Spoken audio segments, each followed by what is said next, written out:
समय बदलता है, लोग बदलते हैं, लोगों की सोच बदलती है, लेकिन घटनाएं नहीं बदलती। मैं संसार की उन सभी घटित घटनाओं का साक्षी हूं, क्योंकि मैं वो आंख हूं जो सब कुछ देखती है, अपलक।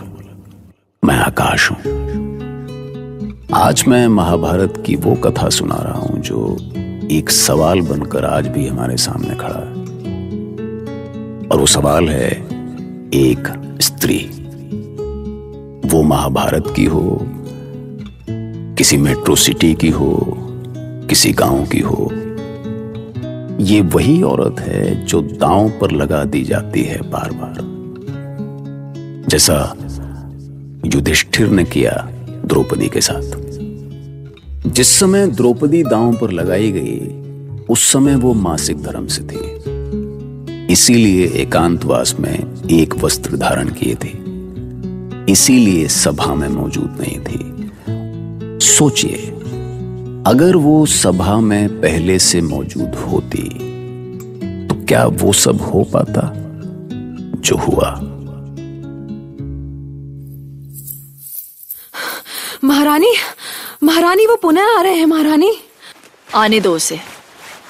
प्रतिहारी है, कोई सूचना लाया होगा। नहीं, आपको सभा मंडप ले जाने का आदेश दिया होगा दुर्योधन ने।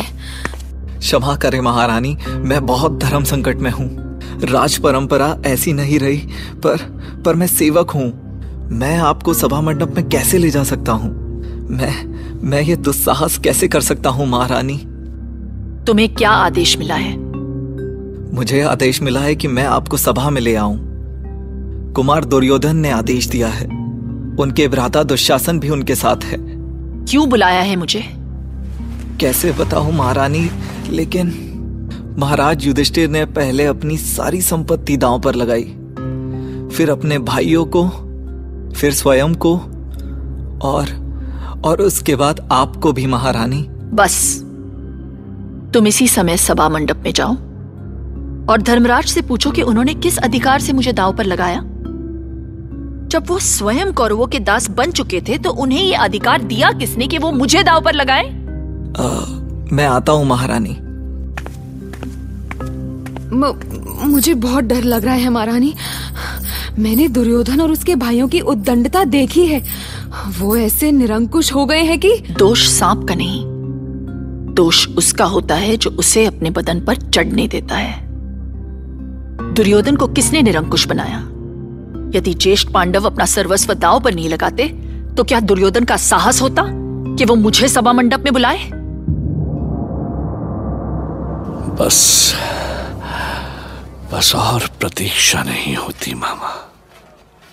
कल तक मैं जिस पांचाली को अपनी पत्नी बनाने के लिए तड़प रहा था,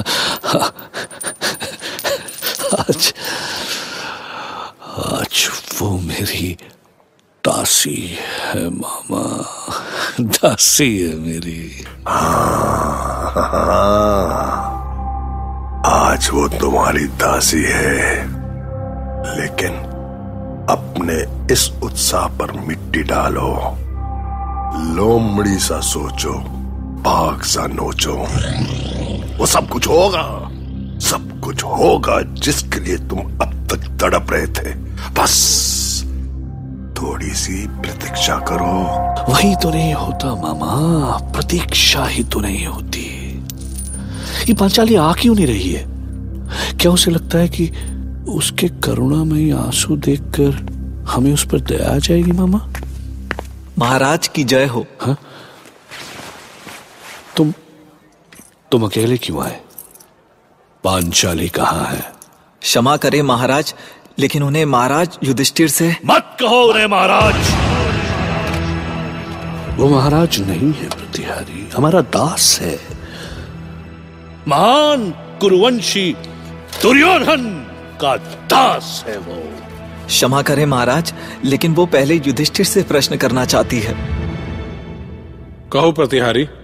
महारानी द्रौपदी ने आपसे पूछा है कि आपने अपनी स्वतंत्रता खोने के पहले उन्हें दांव पर लगाया या बाद में? अब क्या उत्तर दूं इस प्रश्न का? पांचाली से कहो मैं उससे क्षमा चाहता हूं। ये पांचाली ऐसे नहीं आएगी, उसे लाना पड़ेगा। अनुज, दुशासन। जी भैया। जाओ और उस अहंकारी पांचाली को घसीटते हुए इस सभा में मेरे समक्ष लेकर आओ। जाओ। आप चिंता ना करें भैया, मैं उससे अभी लेकर आता हूं।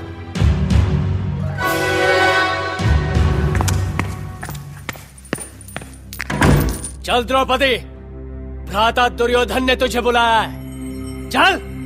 मैं जाने के लिए बाध्य नहीं हूँ। अरे तू तो महारानी की तरह बातें कर रही है। तुझे अभी तक किसी ने बताया नहीं कि तू हमारी दासी हो गई है। तुम्हारे कहने से मैं दासी नहीं हो जाऊंगी। पांचाली सदा पांचाली ही रहेगी। तो तू ऐसे आंखें छुपाकर क्यों बातें कर रही है? मेरी आंखों में देखकर बात कर। मैं रजस्वला हूँ, तुम मुझे सभा में जाने पर विवश नहीं कर सकते। मैं क्या कर सकता हूँ? अभी तू जानती नहीं पांचाली। दुस्साहस मत करो दुशासन। दुस्साहस तो तू कर रही है, नीच दासी। दुशासन! अब या तो तू जाएगी या तेरा शव जाएगा यहाँ से। भागती कहाँ है? रुक!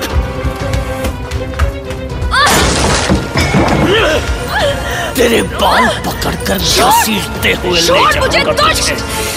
चल! छोड़ो मुझे दुशासन! क्या कर रहे हो? छोड़ो मुझे दुशासन!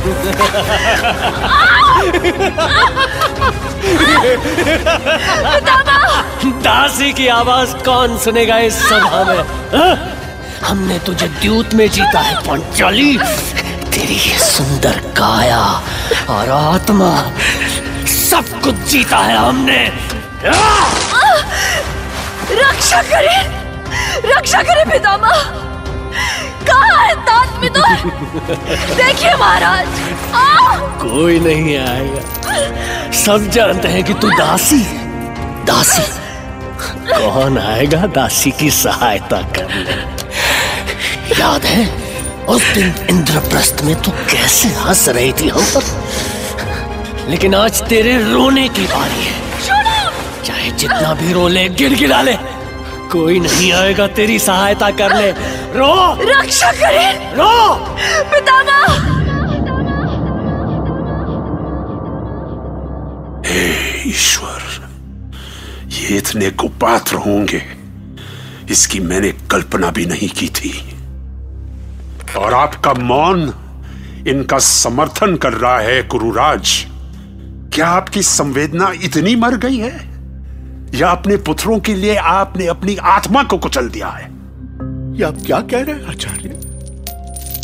ये कैसा लांछन लगा रहे हैं आप मुझ पर? मैंने ऐसा क्या कर दिया?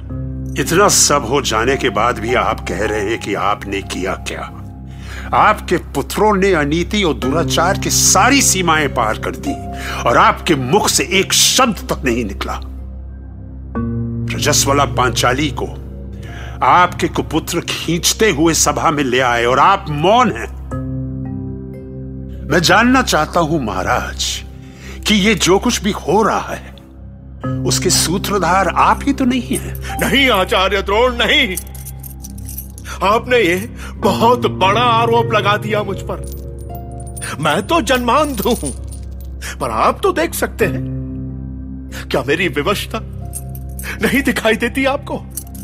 यदि मेरा वश चलता तो मैं इस जुए के खेल को होने ही नहीं देता। मैंने कितना प्रयास किया, किंतु नियति को टाल न सका। दुर्योधन को बहुत समझाया मैंने, किंतु पांडवों ने उसका जो अपमान किया था, उसकी आग जल रही थी उसके हृदय में। प्रतिशोध की ज्वाला में जल रहा था, वो जल रहा था। तो क्या आप अपने पुत्रों से पूछ भी नहीं सकते हैं कि वो एक स्त्री का लज्जा हरण क्यों कर रहे हैं? व्यर्थ होगा आचार्य, सब व्यर्थ होगा। वो मेरी नहीं मानेगा, और मेरी ही क्यों, वो किसी की नहीं मानेगा, किसी की नहीं। धिक्कार है महाराज, धिक्कार है। आपको और हस्तिनापुर के इस राज सिंहासन को धिक्कार है। कोई तो इस अनर्थ को रोकिए। हस्तिनापुर की लाज रख लीजिए, कुरुवंश की लाज रख लीजिए। मैं पांचाली केवल पांचाल की बेटी नहीं हूँ, आपकी पुत्रवधू भी हूँ। पागल हो गई है तू पांचाली, पागल हो गई है तू, पागल। कोई क्यों आएगा तुझे बचाने? हाँ? किसका साहस है दुर्योधन से टकराने का? दुशासन! शांत रहो भीम। ये सब देखकर भी शांत हो जाओ। धिक्कार है भैया युधिष्ठिर, आप जैसे निर्लज्ज और कायर का भाई होने पर धिक्कार है मुझे। धर्मराज के नाम पर कलंक हैं आप स्वयं तो जीते जी मर ही गए, हमें भी नपुंसक बना डाला आपने। अरे हमारा जो किया सो किया, पर पांचाली की यह दुर्गति क्यों की? क्यों बना दिया एक महारानी को दासी? शांत भैया शांत। मेरे सामने से हट जाओ अर्जुन, आज धर्मराज को सच सुनना पड़ेगा। इससे पूछो अर्जुन, पूछो इससे कि क्या कोई अपनी स्त्री को दांव पर लगाता है? अपनी पतिव्रता स्त्री को कोई जुए में हारता है? अपनी पत्नी के साथ इतना नीच व्यवहार करता है कोई? आज मैं इसे क्या कर रहे हो भैया? बड़े भाई के प्रति ऐसी भावना ठीक नहीं है। तुम्हें सौगंध है अर्जुन, हमारे बीच में मत आओ। आज मैं धर्मराज को इनका धर्म सिखा कर रहूंगा। देखो धर्मराज, यदि देख सकते हो तो पंचाली के आंसू देखो। क्या इसे महाराज द्रुपद से यह कहकर लाए थे कि एक दिन तुम्हें इसे इस तरह दांव पर लगाओगे? शर्म आती है मुझे, तुम्हें बड़ा भाई कहते। अपनी पत्नी को भरी सभा में इस तरह लज्जित होते हुए देखकर भी सर झुकाए खड़े हो और स्वयं को पुरुष कहते हो।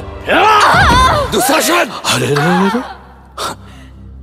अनुज दुशासन, सांस तो लेने दो बेचारी को, अभी तो इसे बहुत कुछ देखना है। देखना तो तुझे है नीच दुर्योधन। याद रख, यदि पांचाली के साथ कोई अनर्थ हुआ तो तू जीवित नहीं रहेगा। इसी क्षण इस भरी सभा में चीर कर रख दूंगा तुझे। वाह वाह भीम, वाह वाह, कमाल है।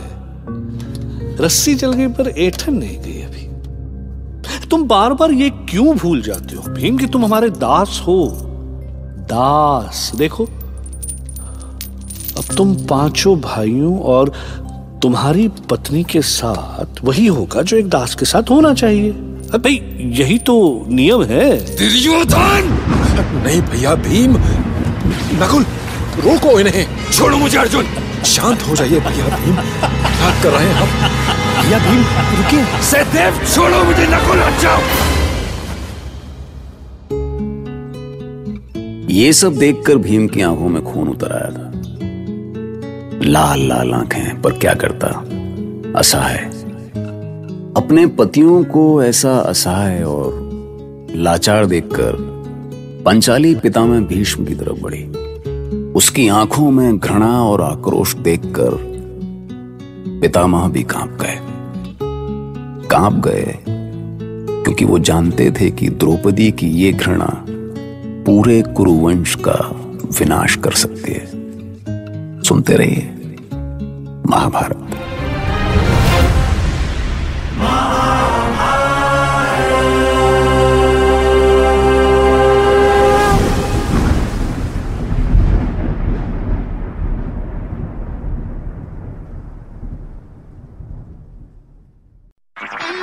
आप सुन रहे हैं HD स्मार्ट कास्ट और ये था fever FM production. HD smart cast.